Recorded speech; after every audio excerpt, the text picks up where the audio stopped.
Sri TV நேயர்களுக்கு வணக்கம். ஜெயங்கொண்டம் தொகுதியில நாம இரண்டாம் கட்ட கலாய்வுகளை முடிச்சிட்டோம். இந்த இரண்டாம் கட்ட கலாய்வுகள்ல பல முக்கியமான கோரிக்கைகள், வாக்குறுதிகள் இன்னும் நிறைவேற்றப்படல. ஒரு சில வாக்குறுதிகள் நிறைவேற்றப்பட்டிருக்கு. ஆனா 90% வாக்குறுதிகள் என்பது நிறைவேற்றப்படல. இந்த ஜெயங்கொண்டம் தொகுதியை பொறுத்த வரைக்கும் முதன்மையான ஒரு வாக்குறுதி என்ன அப்படின்னு பாத்தீங்கன்னா, அந்த சோழகங்கம் ஏரி, கங்கை கொண்ட சோழபுரம் கோவிலுக்கு அருகே இருக்கக்கூடிய சோழர்களால் வெட்டப்பட்ட அந்த சோழகங்கம் ஏரியை பராமரிக்கணும். அதை சுத்தப்படுத்தி அந்த அதுல அதிகப்படியான நீரை சேமிக்கும் அளவிற்கு அந்த சோழகங்கம் ஏரியை சுத்தப்படுத்துவதற்காகவே பல கோடி ரூபாய் நிதி என்பது திமுக ஆட்சியில் ஒதுக்கப்பட்டது. ஆனா அந்த நிதி என்ன ஆச்சு, வேலைகள் நடந்ததா அப்படின்னு கேட்டா இல்ல.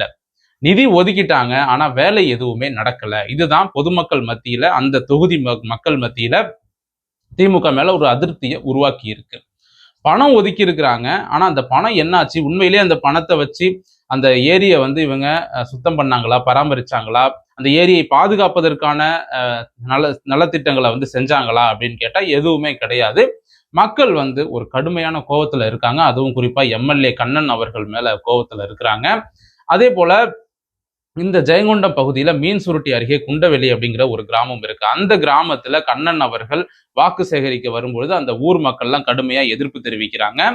என்ன காரணத்துக்காக எதிர்ப்பு தெரிவிக்கிறாங்க அப்படின்னா, 2021 எலெக்ஷனுக்கு ஓட்டு கேட்டு வந்தீங்க, அதுக்கப்புறம் இப்பதான் வந்திருக்கிறீங்க, ஊர் பக்கமே நீங்க வரல, இந்த ஊர்ல சாலை வசதி எவ்வளவு மோசமா இருக்குன்னு பாருங்க, சாலை வசதியை செஞ்சு கொடுங்க அப்படின்னு சொல்லி பல ஆண்டுகளாக எம்எல்ஏ கண்ணன் அவர்களுடைய அலுவலகத்துக்கும் வீட்டுக்கும் இந்த ஊர் மக்கள் நடையா நடந்திருக்காங்க. பல முறை எம்எல்ஏ அவர்கள்கிட்ட கோரிக்கையும் வச்சிருக்காங்க, சாலை வசதி சரியா செஞ்சு கொடுங்க அப்படின்னு அடிப்படை வசதிகள் கேட்டு. ஆனா எம்எல்ஏ கண்ணன் அவர்கள் கண்டுக்கவே இல்லை. இப்போ வாக்கு சேகரிக்க வரும்பொழுது ஊர் மக்கள் முற்றுகையிட்டு, சுற்றி இருக்கக்கூடிய கிராம மக்களும் சேர்ந்து அவரை முற்றுகையிட்டு வாக்கு சேகரிக்க விடாம அடிச்சு விரட்டியிருக்காங்க. தற்பொழுது அவசர அவசரமா அந்த ஊர்ல தார் சாலை என்பது போடப்பட்டு வருகிறது. என்ன காரணத்துக்காக போடப்பட்டு வருதுன்னு மக்கள்கிட்ட போய் கேட்டா, நாங்க கஷ்டப்பட்டு கலெக்டர் ஆபீஸ், எஸ்பி ஆபீஸ் அப்படின்னு பிடிஓல இருந்து எல்லார்கிட்டையும் மனு எல்லாம் கொடுத்து அரியலூர் கலெக்டர் ஆபீஸ் வரைக்கும் இந்த பிரச்சனை போய் அதற்கு பிறகுதான் இப்ப இந்த சாலையை போடுறாங்க. ஆனா இந்த சாலையை எம்எல்ஏ கண்ணன் அவர்கள் சொல்லி போடல, அவருக்கு இந்த கிரெடிட்டை நாங்க கொடுக்க மாட்டோம் அப்படின்னு தான் அந்த ஊர் மக்கள் சொல்றாங்க. அப்ப எம்எல்ஏவை அடித்து விரட்டக்கூடிய அளவிற்கு மக்களுக்கு கோபம் என்பது திமுக ஆட்சியின் மீது இருந்திருக்கிறது. அதுதான் உண்மை. ஐயா, இப்ப இந்த ஜெயங்கொண்டம் தொகுதி எம்எல்ஏ கண்ணன் அவர் இந்த குண்டவெளி ஊருக்கு வரும்பொழுது ஊர் மக்கள்லாம் ஒண்ணு சேர்ந்து அவரை வரவிடாம தடுத்தீங்க. தடுத்து ஊருக்குள்ள வரக்கூடாதுன்னு பிரச்சனை பண்ணீங்க. அதுக்கான காரணம் என்ன, என்ன நடந்ததுன்னு தெரிஞ்சுக்கலாமா? அதாவது போன தேர்தலுக்குங்க அவர் ஓட்டு கேட்டாரு. ஓட்டு போட்டோம்.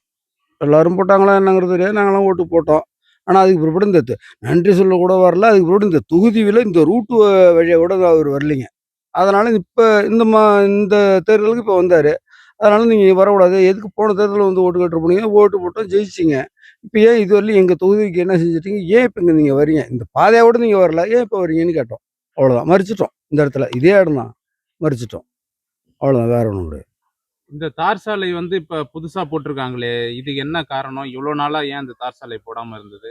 நாங்கெல்லாம் குண்டும் குழில விழுந்து எந்திரிச்சு போயிருக்கிறோம். இந்த ரோட்டில் மீன்சூர்லேருந்து இங்கே வரத்துக்குள்ளார ரொம்ப ரொம்ப கடுமையாக பாதிக்கப்பட்டிருக்கிறோம். வண்டிலாம் பார்த்தீங்கன்னா 4 நாளைக்கு ஒரு நட, 5 நாளைக்கு ஒரு நடம், நெட்டெல்லாம் டைட் பண்ணு, இல்லைன்னா எல்லாத்தையும் கட்டிட்டு விழுந்துடும், பஞ்சரு, இப்படியே மரண அவசரம் பட்டிருக்கோம். ஆனால் இதுக்காக பல போராட்டங்கள் நடத்தி என்னென்னமோ செஞ்சோம். ஆனால் அவர் எந்த விதமான ரெஸ்பான்ஸும் கிடையாது. எங்களை கூப்பிட்டு எதுவும் பேசுனதில்ல. நாங்கள் அவரை தேடி போய் பார்த்தோம். இவங்களாம் என்ன எங்களுக்காக ஓட்டு போட்டாங்க, இதெல்லாமே எங்களுக்கு வேலை அப்படின்னு சொல்லி சொன்னார். அதுக்கு கூட அவங்க வீட்டுக்கு போனது ஒரு ரெஸ்பான்ஸே கிடையாது. அவங்க ஆஃபீஸுக்கு போனதுக்கெல்லாம் ஒரு பதிலே கிடையாது. நாங்களாம் அவாய்ட் பண்ணி எங்களெல்லாம் ஒதுக்கி விட்டாங்க. அதுக்கு பிறகு எங்களை எதுவுமே கேட்கல. அதுக்கு பிறகு நாங்கள் பல கட்ட போராட்டங்கள் நடத்தி அரசு அதிகாரிகள் எல்லாம் பார்வையிட்டு இப்போ இந்த ரோட்டுக்கு எங்களுக்கு சேஷன் பண்ணி இந்த ரோடு போட்டுட்டு இருக்காங்க. போட்டு இன்னும் ஒரு லோயர் போட்டாங்கன்னா ரோடு முடிஞ்சிடும். இப்போ தாங்க சிறப்பாக செஞ்சுருக்கிறாங்க. இப்போ நீங்க எம்எல்ஏ அவர்கள் வரும்போது அவரை வரக்கூடாதுன்னு மறிச்சு பிரச்சனை செஞ்சதுக்கு அப்புறம் தான் இந்த ரோடே போட்டிருக்காங்க. இல்ல இல்ல இல்ல இல்ல இல்ல தப்புங்க தப்புங்க. அதாவது ஒரு கிட்டத்தட்ட ஒரு 6-7 மாச காலமாகவே நாங்கள் போராட்டம் பண்ணிட்டு இருந்தோம்.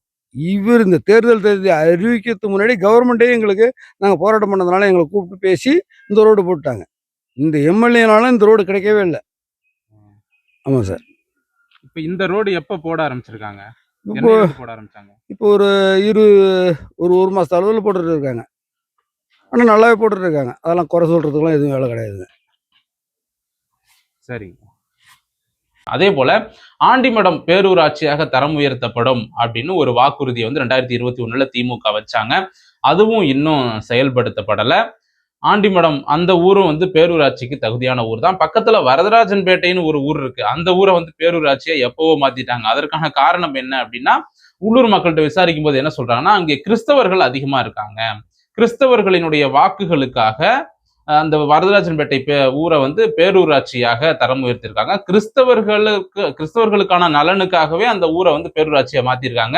மிக முக்கியமான காரணம் கிறிஸ்தவர்களின் வாக்குகள் வேணும் அப்படிங்கறதுனாலதான் செஞ்சிருக்கிறதா அந்த பகுதி மக்கள் வந்து சொல்றாங்க. ஆண்டிமடம் பேரூராட்சியாக தரம் உயர்த்தப்படல, ஆனா வரதராஜன்பேட்டை பேரூராட்சியாக எப்பொழுதே கொண்டு வந்துட்டாங்க அப்படிங்கிற அளவுக்கு சொல்றாங்க.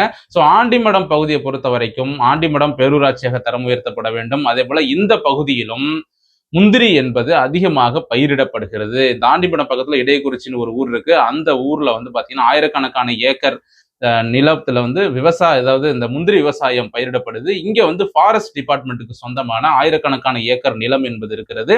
அங்க வந்து பாத்தீங்கன்னா முந்திரி விவசாயம் தான் செய்யப்படுது. சோ ஃபாரஸ்ட் ஏரியா அது. அங்க முந்திரி சம்பந்தமான தொழிற்சாலைகள், அதாவது முந்திரி பதப்படுத்தும் தொழிற்சாலை கொண்டு வரணும் அப்படின்னு சொல்லி பல ஆண்டுகளாக கோரிக்கையெல்லாம் இருக்கு. இந்த மாவட்டத்தை சேர்ந்தவர் தான் போக்குவரத்துறை அமைச்சர் சிவசங்கர். ஆனா அந்த இடைக்குறிச்சி ஊர்ல திட்டக்குடியிலிருந்து இடைக்குறிச்சி வரை ஒரு அரசு பேருந்து வந்துகிட்டு இருந்தது. அந்த அரசு பேருந்து தற்பொழுது நிறுத்தப்பட்டு விட்டது 2 வருஷமா. என்ன காரணம் அப்படின்னு கேட்டா, சாலை வசதி மோசமா இருக்கு, அதனால பஸ் எங்களால ஓட்ட முடியல அப்படின்னு சொல்லி திட்டக்குடி பணிமனையை சேர்ந்தவர்கள் அந்த பஸ்ஸை வந்து நிப்பாட்டிட்டாங்க. அப்போ போக்குவரத்து துறை அமைச்சர் அவர்களினுடைய சொந்த மாவட்டத்திலேயே பல ஊர்கள்ல இன்னமும் சாலை வசதிகள் மோசமா இருக்கு அப்படிங்கிறது தெரியுது. தொகுதி எம்எல்ஏ கண்ணனா இருந்தாலும் இந்த மாவட்டத்தை சேர்ந்தவர், அதுவும் ஆண்டிமடம் ஊரை சேர்ந்தவர் சிவசங்கர் அப்படிங்கிறதுனால இந்த பகுதியில அவர் கொஞ்சம் கவனிச்சிருக்கலாம். அவர் நிக்கக்கூடிய தொகுதி வந்து குன்னம் அப்படிங்கிறதுனால குன்னத்தை மட்டுமே கான்சென்ட்ரேட் பண்ணிட்டாரோ அப்படின்னு நான் நினைக்கிறேன். அது மட்டும் இல்லாம இந்த ஜெயங்கொண்டம் பகுதியில வந்து பாத்தீங்கன்னா ஒரு ஜவுளி பூங்கா அமைக்கணும் அப்படிங்கிற ஒரு கோரிக்கை வந்து ரொம்ப வருஷமாவே இருக்கு. ஜெயங்கொண்டம் பகுதியில நெசவாளர்கள் அதிக அளவு இருக்கிறாங்க. செங்குந்த முதலியார்கள் அதிகமா வாழ்றாங்க. இவங்களுடைய குலத்தொழிலாக இந்த அதாவது நெசவு தொழில் அப்படிங்கிறது இருக்கு. ஜெயங்கொண்டம் பகுதியில கைத்தறி கூட்டுறவு சங்கம் வந்து இப்போ திருப்புவனத்துல இருக்கு பாத்தீங்களா, அந்த கும்பகோணம் பக்கத்துல திருப்புவனம், அங்க இருக்கிற மாதிரியே கைத்தறி சொசைட்டி ஒண்ணு ஜெயங்கொண்டத்துல கொண்டு வரணும். ஏற்கனவே கொண்டு வந்திருக்காங்க, இருக்கு, அது செயல்படாம இருக்கு. அதை வந்து கொண்டு வந்தோம் அப்படின்னா ஜெயங்கொண்டம் பகுதி நெசவாளர்களுக்கு பெரிய உதவியா இருக்கும். அந்த கைத்தறி சொசைட்டி வந்து திருபுவனத்துல மட்டும்தான் இருக்கு, புவனகிரிலையும் கிடையாது. புவனகிரியும் பட்டுக்கு ஃபேமஸ் தான், ஜெயங்கொண்டமும் பட்டுக்கு ஃபேமஸ் தான். ஸோ நெசவாளர்கள் அதிகமா இருக்கக்கூடிய ஜெயங்கொண்டம் பகுதிக்கு இந்த கூட்டுறவு சொசைட்டி வந்து இருக்கு. அதை வந்து முறையா செயல்படுத்தி அதன் மூலமாக நெசவாளர்களுக்கு ஒரு வேலை வாய்ப்பை உருவாக்கி கொடுக்கணும், ஜவுளி பூங்கா அமைச்சு கொடுக்கணும் அப்படிங்கிறது இந்த பகுதி நெசவாளர்களினுடைய கோரிக்கையாக இருக்கிறது. அதெல்லாம் வந்து திமுக ஆட்சிக்காரங்க 2021 திமுக கட்சிக்காரங்க வந்து சொன்னாங்க, நாங்க எல்லாம் செஞ்சு தரோம் அப்படின்னு எல்லாம் சொன்னாங்க. ஆனா எதுவுமே செய்யல அப்படிங்கிறது அந்த பகுதி மக்களோட குற்றச்சாட்டாக இருக்கிறது. இப்ப வந்து எலெக்ஷன்ல இந்த 2026 கண்ணன் அவர்கள் மறுபடியும் இந்த தொகுதிக்கு வேட்பாளரா அறிவிச்சிருக்காங்க. அவர் வந்து இப்ப என்ன சொல்றாரு அப்படின்னா, தாப்பழூர் வந்து தாலுகாவாக தரம் உயர்த்தப்படும், தாப்பழூர்ல வந்து ஒரு வட்டாட்சியர் அலுவலகம் கட்டப்படும் அப்படின்னு இன்னைக்கு சொல்லியிருக்கிறாரு. ஏன் அப்படின்னா, கடந்த 5 வருஷமா ஆட்சியில இருந்தீங்களே, அப்ப ஏன் பழூருக்கு வந்து நீங்க தாலுகா ஆபீஸ் கொண்டு வரல? அப்ப 5 வருஷமா எதுவும் செய்யாம இருந்துட்டு இப்ப வந்து ஏன் இதெல்லாம் பண்றீங்க அப்படின்னு பொதுமக்கள் கேட்கிறாங்க. அதாவது ஜெயங்கொண்டம் எம்எல்ஏ கண்ணன், அதாவது ஜெயங்கொண்டம் எம்எல்ஏ யாரு அப்படின்னு பொதுமக்கள்கிட்ட கேட்டா அவங்களுக்கு வந்து பேரே தெரியல. அந்த அளவுக்கு தான் கண்ணன் அவர்களினுடைய செயல்பாடு அப்படிங்கிறது இருக்கு. இந்த தொகுதியில வந்து பாத்தீங்கன்னா ஜெயங்கொண்டம் நகரத்திலிருந்து பல முக்கியமான நகரங்களுக்கு நேரடி பேருந்து சேவை அப்படிங்கிறது கிடையாது. தஞ்சாவூருக்கு நேரடி பேருந்து சேவை கிடையாது. நீங்க கீழப்பழூர் போய் மாறி போகணும். அரியலூர்ல இருந்து கீழப்பழூர் வழியாக தஞ்சாவூருக்கு பேருந்து வசதி இருக்கு. ஜெயங்கொண்டத்துல இருந்து நீங்க கீழப்பழூர் போய் அங்கிருந்து இறங்கி மாறணும். அப்படி இல்லைன்னா ஜெயங்கொண்டத்துல இருந்து கும்பகோணம் போய் தான் நீங்க தஞ்சாவூர் போகணும். ஸோ ஜெயங்கொண்டத்துல இருந்து தஞ்சாவூருக்கு நேரடி பேருந்து வழித்தடம் என்பது கிடையாது. அதே போல ஜெயங்கொண்டத்திலிருந்து தமிழ்நாட்டில் இருக்கக்கூடிய பல முக்கியமான நகரங்களுக்கு நேரடி பேருந்து சேவை அப்படிங்கிறது இன்னமும் கிடையாது. இன்னும் சொல்லப்போனா கோயம்புத்தூருக்கு காலையில ஒரு பஸ், நைட்டு ஒரு பஸ் தான் இருக்கு. கொஞ்சம் கூடுதல் பேருந்துகள்லாம் இயக்கலாம். அதே போல புதிய வழித்தடங்கள்ல பேருந்துகள் இயக்கப்படணும். ஜெயங்கொண்டத்திலிருந்து மயிலாடுதுறை வந்து பக்கத்துல தான் இருக்கு. அந்த மயிலாடுதுறைக்கு அதிகப்படியான பேருந்து வசதி என்பது கிடையாது. இன்னும் சொல்ல போனா சிதம்பரத்துக்கே வந்து இன்னும் கூடுதல் பேருந்துகள் இயக்கணும் அப்படிங்கிறது தான் மக்களோட கோரிக்கையா இருக்கு. ஜெயங்கொண்டம் பகுதிக்கு ஒரு பஸ் போச்சுன்னா அடுத்த பஸ் வந்து அடுத்த 1 மணி நேரம் ஆகுது சிதம்பரத்துல இருந்து ஜெயங்கொண்டம் போறதுக்கு. சோ இந்த ஜெயங்கொண்டம் பகுதியிலிருந்து புதிய வழித்தடங்களில் பேருந்துகளை இயக்க வேண்டும். அதே போல புதிய பேருந்து சேவைகளையும் அதிகப்படுத்தணும். அதே போல வந்து ஜெயங்கொண்டத்திலிருந்து திட்டக்குடிக்கு நேரடி பேருந்து சேவை அப்படிங்கிறது ஒரு சில பேருந்துகள் தான் இருக்கு. அதுவும் செந்துறை போய் போகணும். செந்துறை போய் குழுமூர் போய் திட்டக்குடி போற மாதிரி இருக்கும். ஸோ இந்த ஜெயங்கொண்டம் பகுதியில போக்குவரத்து அப்படிங்கிறது புதிய வழித்தடங்கள்ல போக்குவரத்து சேவை துவங்கப்படணுங்கிறது மக்களுடைய கோரிக்கையா இருக்கு. அதே போல ரயில் பாதை கொண்டு வரணுங்கிறது அவங்களுடைய மிகப்பெரிய கோரிக்கை. இப்போ வந்து சட்டமன்ற தேர்தல் அப்படிங்கிறதுனால ரயில் பாதையை பத்தி பெருசா மக்கள் வந்து அதிகமா பேசல. ஸோ நாடாளுமன்ற தேர்தலின் பொழுது நிச்சயமாக இந்த பகுதி மக்களினுடைய கோரிக்கையாக அந்த ரயில் பாதை அப்படிங்கிறது இருக்கும். அதாவது அரியலூர்ல இருந்து ஜெயங்கொண்டம், மீன்சுருட்டி, காட்டுமன்னார்குடி, சிதம்பரம் வரை ரயில் சேவை வேணும் அப்படின்னு கேட்குறாங்க, ரயில் பாதை. அதே போல விருத்தாசலத்திலிருந்து ஆண்டிமடம், ஜெயங்கொண்டம், கும்பகோணம் இந்த வழித்தடத்துல ஒரு ரயில் பாதை வேணும் அப்படின்னு இந்த பகுதி மக்கள் கேட்குறாங்க. இப்படி பல்வேறு கோரிக்கைகள் இந்த ஜெயங்கொண்டம் பகுதியில இருக்கு. அதாவது சிவசங்கர் அவர்களாவது குன்னம் தொகுதியில ஒரு சில கோரிக்கைகளை நிறைவேற்றினாரு அப்படின்னு நான் சொன்னேன். ஆனா இந்த ஜெயங்கொண்டம் எம்எல்ஏ கண்ணன் அவர்கள் ஒரு கோரிக்கையை கூட நிறைவேற்றவில்லை அப்படிங்கிறது தான் உண்மை. மக்கள் வந்து கடுமையான கோபத்தில் இருக்காங்க. கண்ணன் அவர்கள் எங்கெல்லாம் போறாரோ அங்கெல்லாம் வந்து அவரை அடிச்சு விரட்டுறாங்க மக்கள். அது மட்டும் இல்லாம இந்த ஜெயங்கொண்டம் பகுதியில மருத்துவ வசதி அப்படிங்கிறது ரொம்ப மோசமா இருக்கு. அதாவது போதிய மருத்துவர்கள் பற்றாக்குறையால இந்த ஜெயங்கொண்டம் அரசு மருத்துவமனையில நோயாளிகள் அவதிப்படுறாங்க. இங்க ஏதாவது ஒண்ணு, அதாவது எப்படின்னா ஒரு உயர்மட்ட அறுவை சிகிச்சைலாம் இங்க பண்ண முடியாது. இங்க ஒரு ஆக்சிடென்ட் கேஸ் அப்படின்னா உடனடியாக என்ன பண்ணுவாங்க, தஞ்சாவூருக்கு அழைச்சிட்டு போங்கன்றுவாங்க. அரியலூர் கூட போக மாட்டாங்க. அரியலூர்ல மெடிக்கல் காலேஜ் வந்தும் கடந்த 5 ஆண்டுகளாக நிர்வாகம் சரியில்லை. அது அரியலூர் தொகுதியில தனியா பார்ப்போம். இப்போ ஜெயங்கொண்டம் பகுதியை பொறுத்த வரைக்கும் ஒரு ஆக்சிடென்ட் கேஸ், எமர்ஜென்சி அப்படின்னா உடனே நீங்க தஞ்சாவூருக்கு போங்கன்னு தான் சொல்றாங்களே தவிர, இங்க வந்து எங்க ஹாஸ்பிட்டல்ல எந்த வசதியும் இல்லை அப்படிங்கிறத அவங்க வந்து இப்படி இன்டைரக்டா சொல்றாங்க. நீங்க தஞ்சாவூர் கூட்டு போயிடுங்க, இல்லைன்னா ஏதாவது ஒரு பிரைவேட் ஹாஸ்பிட்டல் பேரை சொல்லி அந்த ஹாஸ்பிட்டலுக்கு போயிடுங்கன்னு டாக்டரே ரெக்கமெண்ட் பண்றாங்க. அவங்களே பிரைவேட் ஹாஸ்பிட்டலுக்கு போக சொல்றாங்க. அங்க போய் பார்த்தா அந்த டாக்டர் தான் அங்க டாக்டரா உட்காந்துருக்கிறாரு.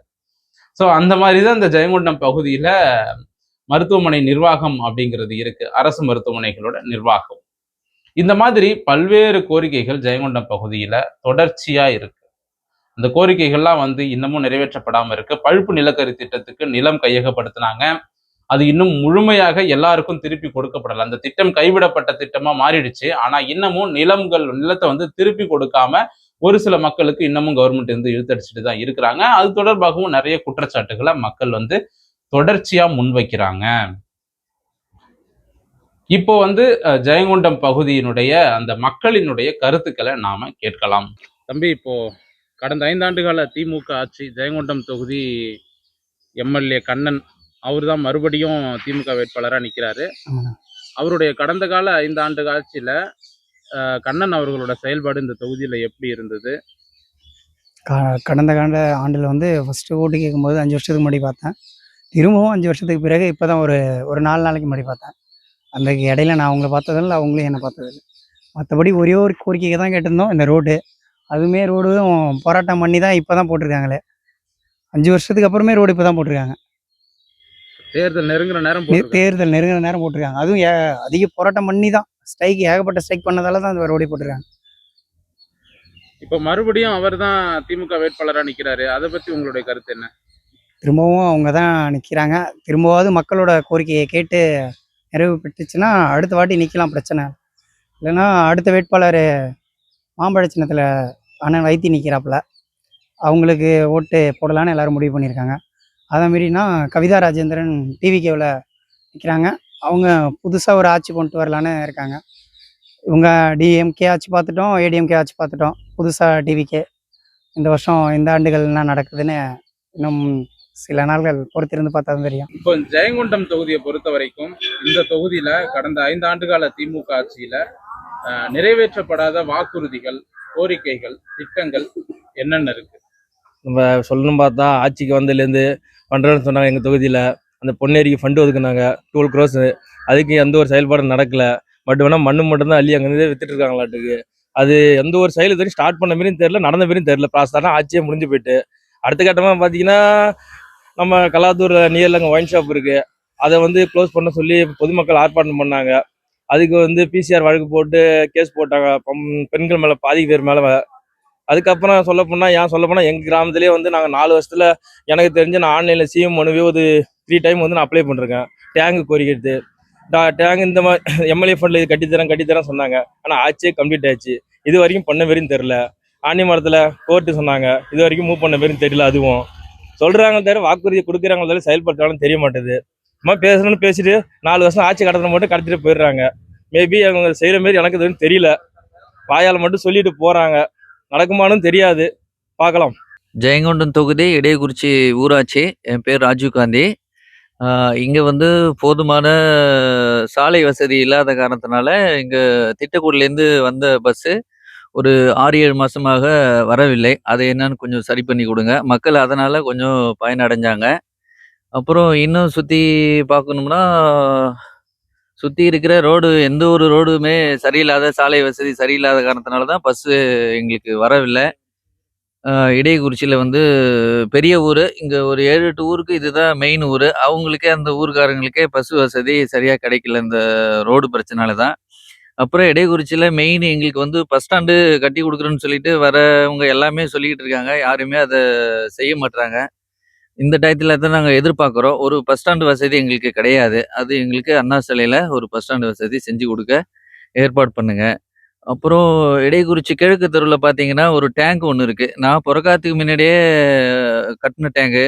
அது உள்ளலாம் போய் பார்த்தா காங்கிரீட்லாம் இடிகிற மாரி இருக்கு. அது வருஷங்கள் ஆயிடுச்சு. அந்த கம்பிலாம் துரு தின்னுச்சு. அதுக்கு நேரா தான் ரோடுங்கள் இருக்கு. பிள்ளைங்க படிக்கிற ஸ்கூலும் இருக்கு. கீழ விழுந்தாலும் பிள்ளைங்க உசுரும் போயிடும்.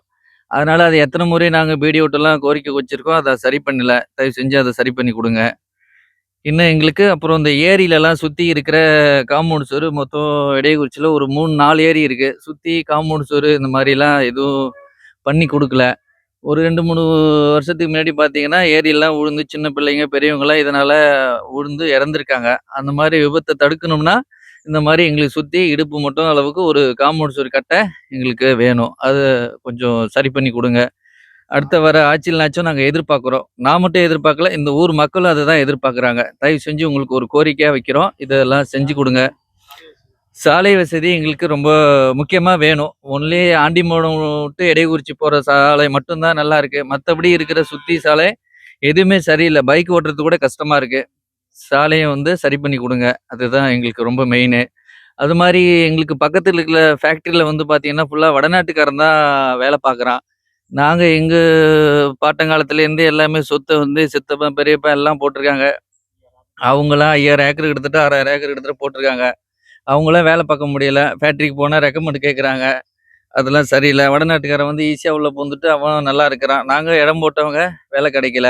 அதெல்லாம் கொஞ்சம் சரி பண்ணி குடுங்க. குடிநீர் வசதி எல்லா தெருவுலயுமே முதல்ல சரி பண்ணி குடுக்க சொல்லுங்க. தண்ணி நல்லா வர்றதுக்கான உப்பு தண்ணியா வருது. அதெல்லாம் சரி செய்யணும்னா என்ன மாரி பண்ணணுமோ, இப்போ வந்து எவ்வளோ டெக்னாலஜி வந்துச்சு. அதுக்கு தகுந்த மாரி பண்ணலாம். உப்பு நீரை வடிகட்டுறது மிஷின்லாம் இருக்கு. ஃபில்டர் பண்றது. அந்த மாரி ஒரு டேங்குக்கும் கீழ வச்சு பண்ணி குடுக்குற மாரி வசதி செஞ்சு குடுங்க தயவு செஞ்சு. மக்கள் இதனால உப்பினர்னால ஒரு வருஷத்துக்கு ஒரு 7, 8 பேரு 4 தெருவு சேர்த்து சாவுறாங்க. அதுவும் இடையக்குறிச்சியில பார்த்தீங்கன்னா, உப்பு நீர்னால அதிக பேர் இருக்காங்க. உப்பு நீர் தாங்கிறாங்க. யார கேட்டாலும் உப்பு நீர் தான் சொல்றாங்க. அதெல்லாம் சரி செய்யணும்னா, நீங்க டேங்குக்கு கீழ ஒரு ஃபில்டர் பண்ற மிஷின் எங்களுக்கு வச்சு குடுக்கணும். இதெல்லாம் நாங்க எத்தன முறை சொல்லியாச்சு. அதெல்லாம் செய்ய மாட்றாங்க. தயவு செஞ்சு இதெல்லாம் கொஞ்சம் செஞ்சு குடுங்க. எங்க ஊர்ல வந்து பார்த்தீங்கன்னா, விவசாயம் தான். முந்திரி கொட்டை தான். முந்திரி கொட்டை ஃபேக்டரி ஒரு தொழிற்சாலை எங்களுக்கு ஒண்ணு வேணும். அத கொஞ்சம் செஞ்சு குடுங்க. பண்ருட்டிக்கு அடுத்து பார்த்தீங்கன்னா, இங்க அரியலூர்ல இடையக்குறிச்சியில தான் கொட்டை வளம் அதிகம். ஃபாரஸ்ட் காடு இங்க வந்து ஒரு 1000 ஏக்கருக்கு மேல இருக்கு. அதனால எங்களுக்கு ஒரு கொட்டை தொழிற்சாலை ஒண்ணு எங்களுக்கு வேணும். அதெல்லாம் செஞ்சு குடுங்க. தயவு செஞ்சு உங்களுக்கு ஒரு கோரிக்கையா கேட்குறோம். அண்ணா நாங்கள் ஜெயங்கொண்டம் தொகுதியிலேருந்து பேசுகிறோம். இடையக்குறிச்சி ஊராட்சி. எங்கள் ஊரில் போதுமான மருத்துவ வசதிகள் கிடையாது. எங்கள் ஊரில் 24 மணி நேரமும் வசதி தேவைப்படுகிறது. மருத்துவ வசதி இல்லாததால் சிலர்கள் ஹார்ட் அட்டாக்கில் இறந்து விடுகிறார்கள். அவர்கள் உடல்நிலை இறந்து விட்டார்களா என்னென்னா ஒரு அரசு வந்து உண்மைகள் சொல்ல மாட்டேங்கிறாங்க. 108 வந்தும் எங்களை காரில் அழைத்து செல்கிறார்கள். மறுபடியும் எங்கள் ஊரில் போதுமான மருத்துவ வசதி இருக்க மாட்டேங்கிறது. 24 மணி நேரமும் டாக்டர் வசதிகள் எங்களுக்கு தேவை. எங்கள் ஊரில் ஹாஸ்பிட்டலை சுற்றியும் போதுமான காம்பவுண்டு வசதிகள் இல்லை. போதுமான அட்டுழியங்கள் நடக்கின்றன ஆஸ்பத்திரியில். எங்கள் ஊரில் டாக்டர்கள் 24 நேரமும் வசதிகள் தேவை.